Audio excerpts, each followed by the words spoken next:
The betrayal that changed my life forever. Have you ever trusted someone so completely you couldn't imagine your life without them? I did.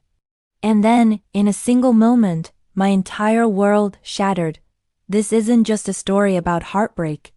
It's a story about how the deepest betrayal became the catalyst for my greatest transformation.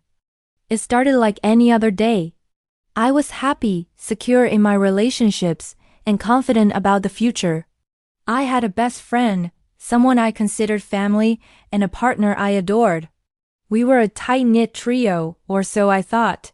The signs were probably there all along, little whispers of doubt I chose to ignore. A shared glance that lasted a second too long, a secret joke I wasn't in on, a sudden distance I couldn't explain. I brushed them off, telling myself I was just being insecure. Trust is a choice, right? So I chose to trust them.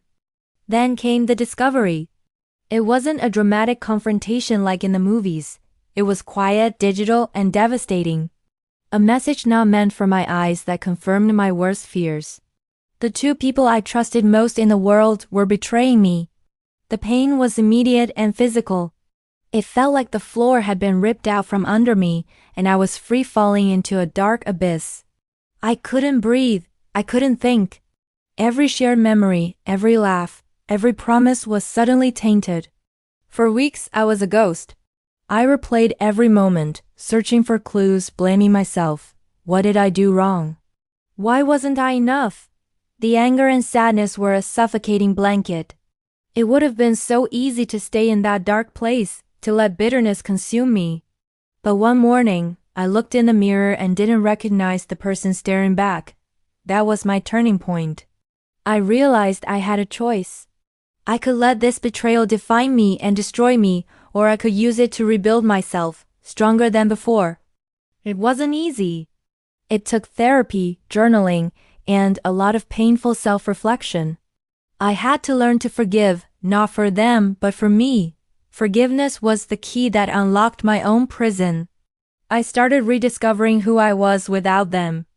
I poured my energy into new hobbies, reconnected with old friends, and focused on my own goals. Slowly but surely, I began to heal. I learned that my worth was never tied to someone else's loyalty. Today, my life is fuller and more authentic than it ever was. That betrayal, as painful as it was, forced me to confront my own insecurities and build a foundation of self-love that no one can ever shake. It taught me the true meaning of resilience. So if you're going through a betrayal, know this. It feels like the end, but it might just be the beginning of the most important journey of your life, the journey back to yourself. Thanks for listening to my story. If you've ever experienced something similar, I'd love to hear how you coped in the comments. Don't forget to like and subscribe for more content.